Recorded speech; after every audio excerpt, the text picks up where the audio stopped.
So at this point, Adam, why don't we really focus in on the estimator itself, and if you could take us through what this box is actually doing, as well as the interactions between this dynamics modeling box and the RTK fixing. So the underlying estimator, the job of an estimator is basically to combine a bunch of separate and maybe even fairly unrelated measurements that all tell us something about the state of the world um, into one result. And it's possible to have a measurement that tells you a thing that you actually care about. For example, somebody might have a measurement of position, right? Something just tells you what the position is.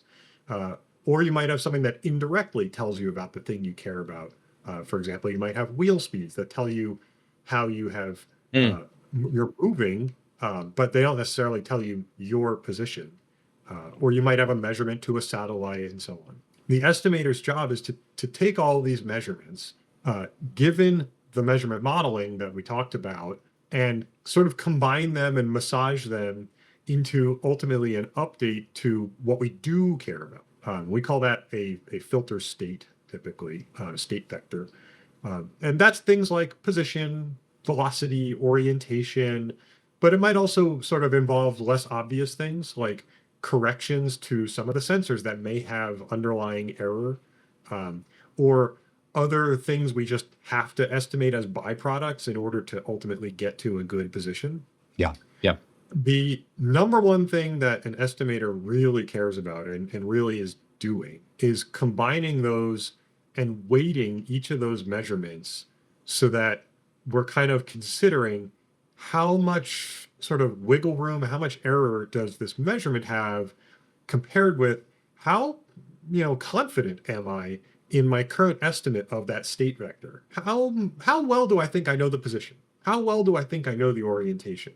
Right? When I'm first starting out and I just initialize the system for the first time ever, I don't really know much at all about the position or the orientation or all these other things. And I have to learn them over time. So as I receive these measurements, which may very well have a fair amount of error, they might be very noisy, they might be intermittent. The estimator has to take all that into consideration. If, for example, we go back to our simple case where somebody's just telling me measurements of the position, I can incorporate that, but those measurements might not be that great, right? They might be kind of noisy, or maybe they're, just not super accurate. So if I just take those as a given, then my answer is going to not be that great either. So the Right, estimator right. kind of factors those in over time, and it weights them relative to what it thinks it already knows. And ultimately, you come down to a better and better solution over time. So let me give a couple of simple examples that I think are true as I'm hearing you describe this. So in one world where the estimator itself sees all the satellites that it wants to see or thinks it needs to see or knows it needs to see, satellite strengths are great. It actually is able to get a integer fix or an RTK fix. In that case, it will reasonably ignore, I think, the wheel speed data or the IMU data because it has such high certainty of knowing where it is. Not necessarily ignore, but that's sort of thinking in the right direction, right? So certainly in the case where, say, I had an RTK fix and now I know my position very, very well. Mm-hmm.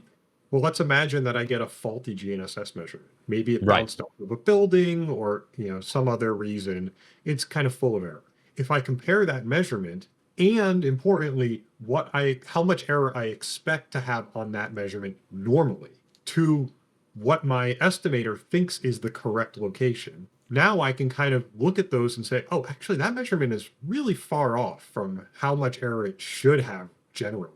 I And so see. maybe I don't I see. trust it, and I can Yeah. deweight that Yeah. measurement or entirely reject it. But you're still incorporating other things, right? So the wheel speeds, they're an indirect measurement of something about my velocity, my position, and so they're still useful. And they might be coming in between GNSS updates, or maybe they might be even less frequent than that. But over time, if you combine all these sensors, they really are aiding each other. They're all I complementary, see. I like to say, right? The wheel speeds don't know anything about the tall building over there, and they don't care. Yeah. But the Yeah. GNSS measurements may be affected by that building, but when they're not, they might be really, really good. So if you combine them, you kind of get the best of both worlds. Then let's touch on the dynamics modeling then too, and kind of describe what that is, and maybe even we drill in a bit on how that capability differs in a say a low cost positioning engine that might be on a module, and something that is very, very robust that might be running on a host processor. Sure. So there's sort of two families, that we start with, where we generally think of them as an inertial navigation system, an INS, or a GNSS-only system, where the Hmm. INS has an IMU available, inertial measurement unit, and the GNSS-only system does not. That's really a pretty hard dividing line, and the reason is the IMU is, very, very precisely measuring accelerations and rotation rates, which are telling you how your position and velocity change over time. If you integrate them together, you sort of watch them over time, you can tell exactly, well, I've accelerated this much. That means I'm over here. Um, and the different quality of IMU, depending on the cost of the system, how much power there is available, all sorts of factors, the different level of quality will dictate the precision that you're going to get by using that IMU. But ultimately, the IMU, integrating it over time between these other measurements, what I like to think of as sort of absolute world measurements like GNSS or computer vision or things that are telling you something about outside of your device, it's telling you how the dynamics and ultimately the state vector are evolving as the platform moves or doesn't. Uh, if you don't have that IMU, now you're in a sticky situation because the IMU was telling you something super important, right? I Hmm. have moved forward. Let's imagine I'm driving around and I'm on a highway and I go into a tunnel, right? Leading up to the tunnel, I had GNSS, everything was happy, it was great. But I enter the tunnel, that's not the case anymore. If I had absolutely nothing, then I can't possibly know where I am. Maybe for the first couple of seconds, I could guess. But after that, I'm definitely going to be wrong. The IMU is going to help me figure that out. So are the wheel speeds and other sort of senses of measurements of relative motion. But if I don't have those things, now what I have to do is kind of give a rough estimate based on how I think this kind of vehicle normally moves. And so, for example, we have a pretty good idea of how cars move on the road. They don't go up generally. Yeah. They don't go down generally. They also don't roll side to side very much. They do a little bit, but not a lot. They certainly don't, flip over. They're not going to roll 40 degrees. Meanwhile, a boat or an airplane, very different scenario.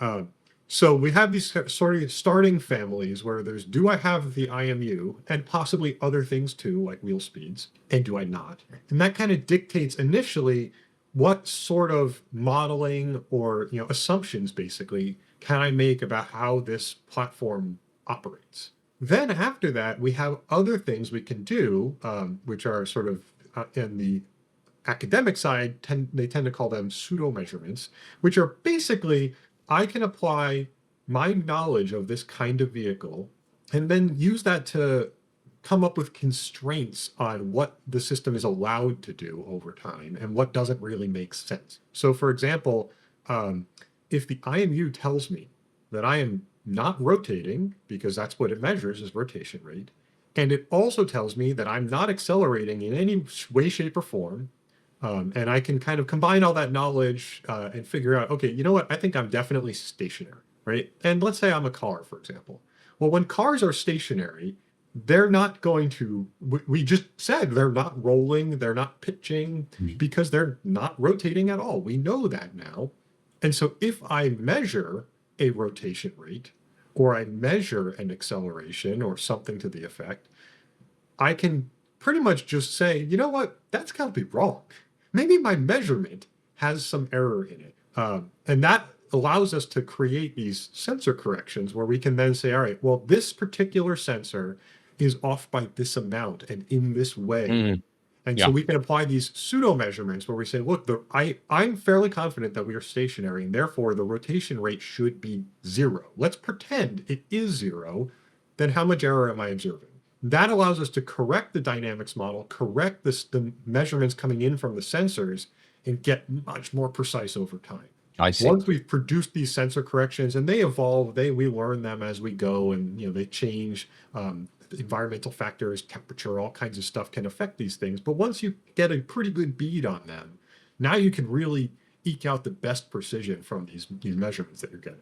So I that's see. kind of all collected. The estimator is taking these inputs. The dynamics model is helping us take the estimator's result, propagate it forward in time, and say, okay, well, the position evolves like this over time because my IMU told me so. And we can apply these other corrections to get that to be more and more precise. Gotcha. Gotcha. And kind of back, I'm not trying to lead you anywhere per se to a specific answer, but just to help folks differentiate between I'll just call it the types of nav engines, or the sophistication that's out there, where you can get some very, very good nav engines that say fit on a module, Yeah. but can have some trouble dealing with very complex dynamics. Oh, yeah, And absolutely.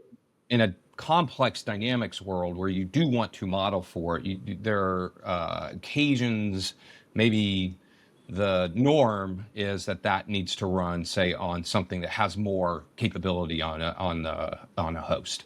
Yeah, very much so. Let's take just sort of a very obvious example is on a less capable device. Maybe it's an embedded processor and it just really doesn't have enough chutzpah to get anywhere. Um, if you're feeding it a lot of IMU measurements, maybe your IMU is very, very high rate, you just physically might not be able to keep up with it. The math Mm, to do the dynamics modeling and to yeah. propagate the estimator forward, it's not cheap. Now, historically, I mean, the whole purpose of the basis of a lot of what we do today with estimators was making things cheap for small computers, literally from the Apollo missions. So there is that.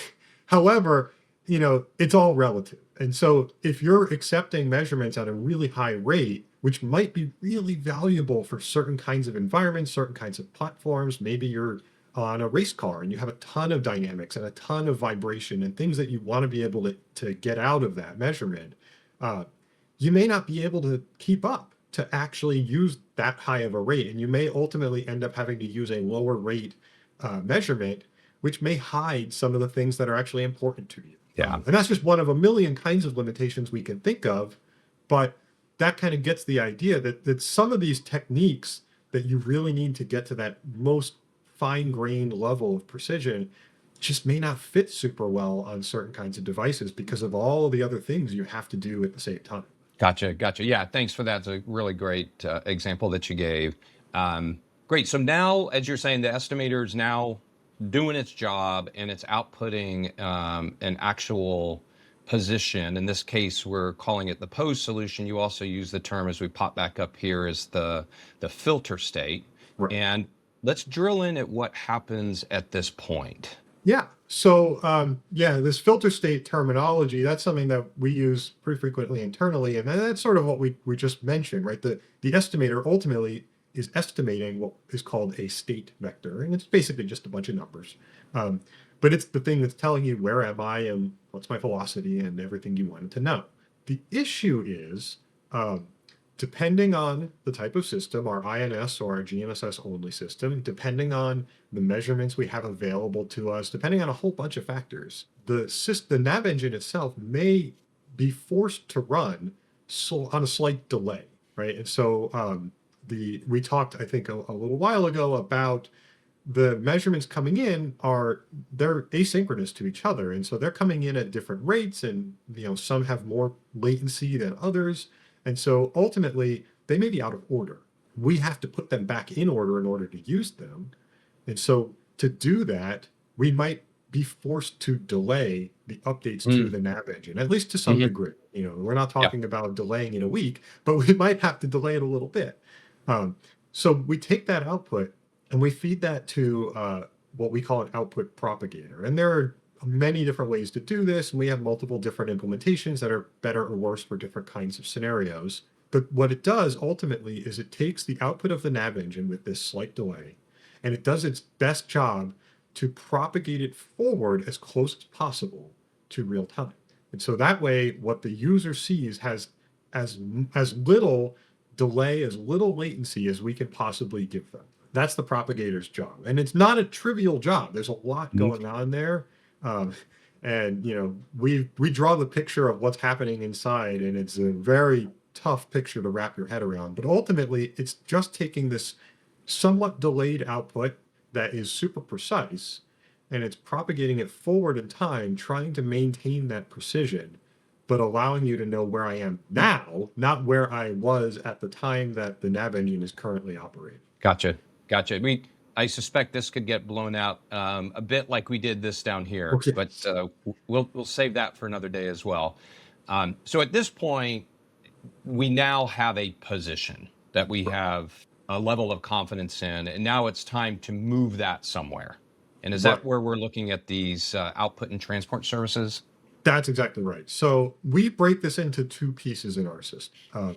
The output service, its job is to produce the different types of messages, different protocols that we want to Mm, speak. There's multiple standards out there. We have our own protocol that gives a lot more flexibility and provides a lot more information and insight and everything else you may need to use. But there are also standard protocols that are useful, maybe with less available information, maybe at a much higher level or a more boiled down level, but they're useful for integrating with existing stuff. The most popular one of those, most common one is NMEA, which is originally sort of a nautical thing, but it's expanded to pretty much everything that is mm, navigation devices, certainly GPS receivers. Um, and so we speak that protocol, and the output service is capable of taking what comes out of the nav engine and generating a whole bunch of NMEA messages. It's capable of generating Fusion Engine messages. That's our protocol. And it can pretty much generate any protocol we want it to. And it'll do that at various rates. And so the user can then request, depending on the connections, and we'll get into the transport service, but they can have multiple connections to our system, and they can, on one connection, ask for these messages at those rates. And on a different connection, they may want a different set of I see. messages, or maybe some overlap with different rate requests.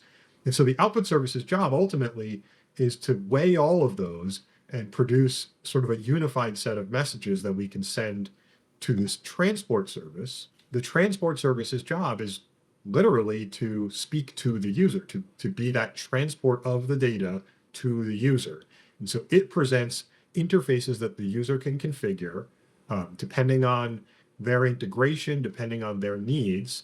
And then the output services results get distributed to all the user connections. And so, we list a few here: TCP, serial ports, literally writing a file onto the local disk. There's all kinds of other options, but a user can configure multiple at the same time, and they can configure them however they wish. The output from the output service then gets routed to each of them at the right time, so they get what they asked for, and they don't get stuff that's unexpected. But now that allows them to do multiple things at the same time. So they might have a set of software that has to connect over TCP and needs position information, and they can ask for that. And separately, maybe they want to feed, some RTCM GNSS corrections over serial port to a companion device. Or maybe they just want to log stuff, or maybe they want a command of vision system. There's a million things you could think of. And the transport service allows them to do all of those in parallel, regardless of how that thing they want to speak to connects.